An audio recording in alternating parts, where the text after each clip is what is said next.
Sure. Yes, I'm Dr. Susan McMahon, and I am a professor of psychology at DePaul University in Chicago, Illinois, in the United States of America.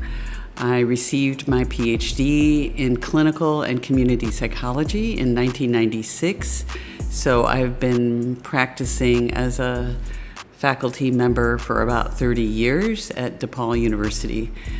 My research is focused on schools, pre-K through 12th grade, and I have done a number of research studies that include violence prevention with urban African American and Latinx youth, as well as school transitions and violence against educators.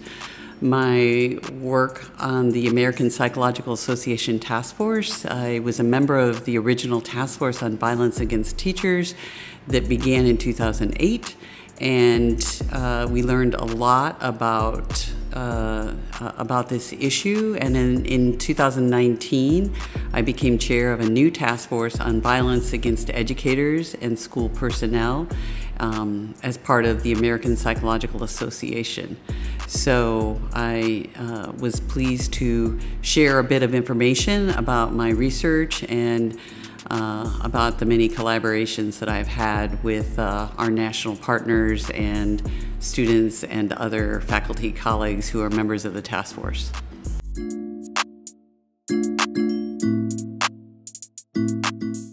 Sure, yes.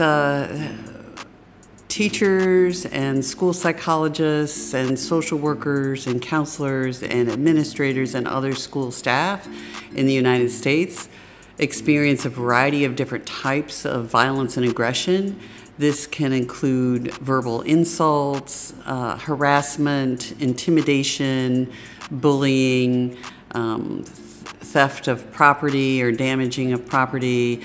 It can also include objects thrown, objects weaponized, or physical attacks. And so there are a variety of different types of violence that educators and school personnel experience.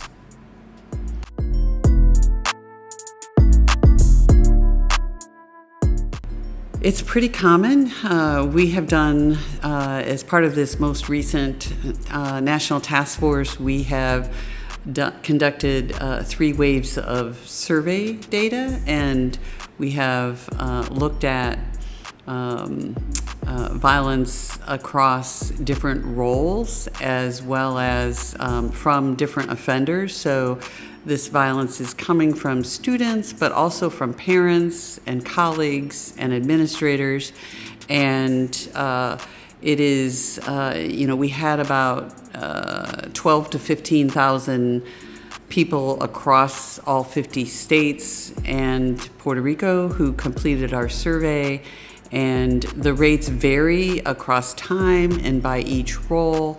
In general, we found that the rates were a little bit higher before COVID. They dipped down during COVID, and then they popped up to similar levels, or for teachers especially, they popped up even higher. So, we could have like 80% of teachers experiencing verbal aggression from students, and so the rates are pretty substantial.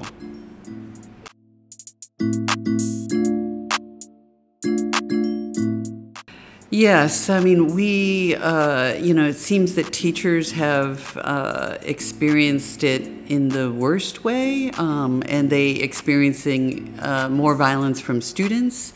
Administrators have the highest rates of violence and aggression from parents. So these are things to kind of take into account. We also looked by school level. So elementary school, middle school, high school. In general, we find that elementary schools tend to have higher rates of physical aggression, and this makes sense because younger children have tend to behave a little more aggressively physically. They have not developed as many skills around solving problems using their words.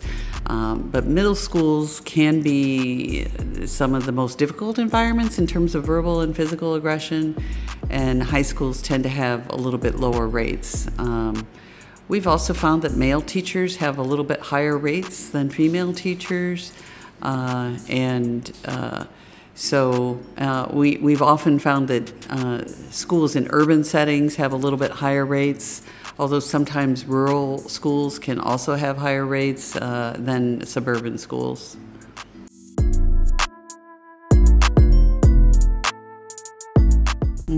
Yes. So verbal and physical aggression and violence do have a significant impact on educator mental health, also on student mental health. So, our study is focused on the adult stakeholders, but we have definitely found a relationship between violence and aggression. Teachers and other school personnel who experience higher rates of violence and aggression tend to have higher rates of anxiety and stress related to their jobs.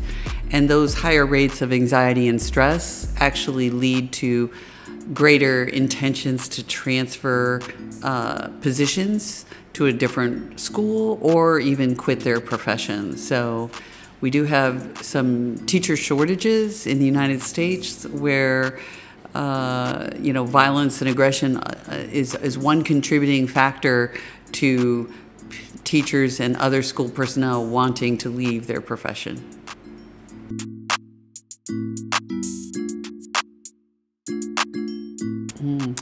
Yes, violence and aggression against teachers and other school personnel tend to have because they have negative effects on the teachers and the school personnel.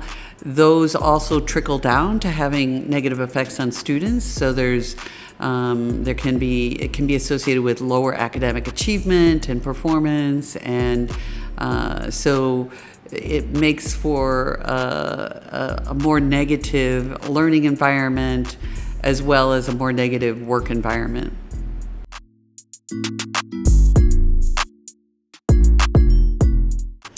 So a community psychology approach is a really helpful approach because it would guide us to take an ecological perspective. So we can think about the individuals who are nested within classrooms, and they are nested within schools, which are nested within larger neighborhoods and communities that are nested within a larger ecological context that includes sort of policy and practices. So we can think about not only the interactions, the effects that happen across these different levels, but also between the different levels.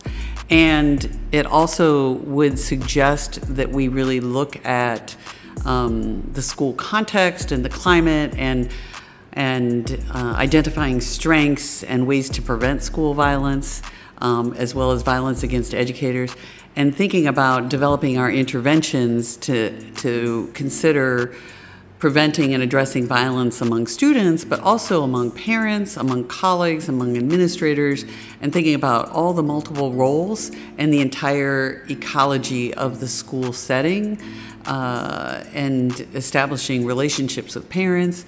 It also has a community psychology approach would also suggest that collaborating with other partners, like we've partnered with several national organizations. This task force is part of the American Psychological Association, but we also partnered with the NEA, the National Education Association, also the American Federation of Teachers, also the National Association of School Psychologists, the National Association of School Social Workers, National Association School Social Workers of America. So we have engaged in a number of partnerships, as well as across many different universities and settings across the United States.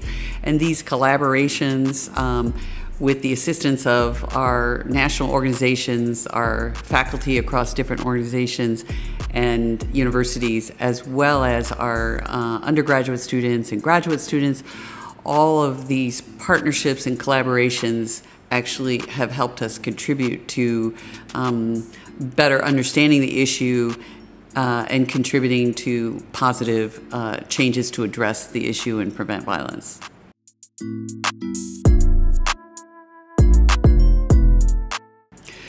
So I think there are a number of things that schools and communities can do. I guess one of the first things is that we asked our teachers and administrators and school staff, we asked them about their training needs, and they have many training needs. 40 to 60% sort of indicated they needed more training in restorative justice practices, social emotional learning, de-escalation, trauma-informed practices. These are to name a few. So our school staff and our teachers feel less prepared to address violence and aggression, so we can think about both pre-service training, in training in our university settings, but also in-service training where they're getting training on the job to better address these things. Schools can also provide training for leadership. Administrative leadership and support is really important. It sets the tone for the school climate. And also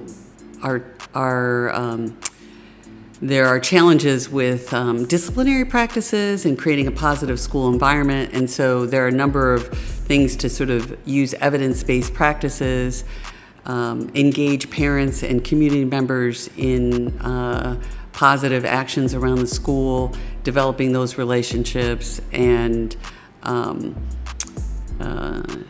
really trying to create safe and positive school environments.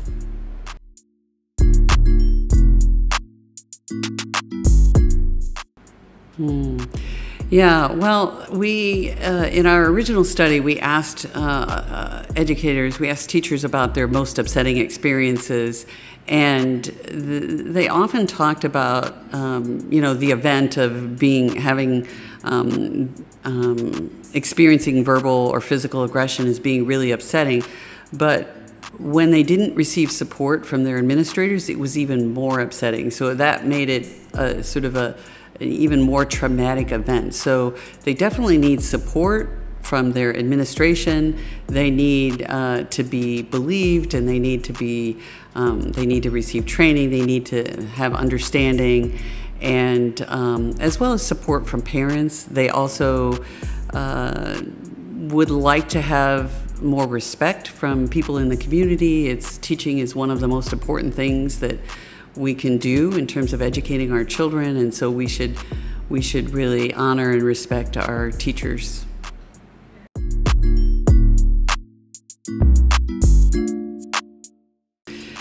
So I think the first thing to take away is that to acknowledge that it's a problem, and not all teachers or educators experience violence and aggression, but it is commonly experienced by many.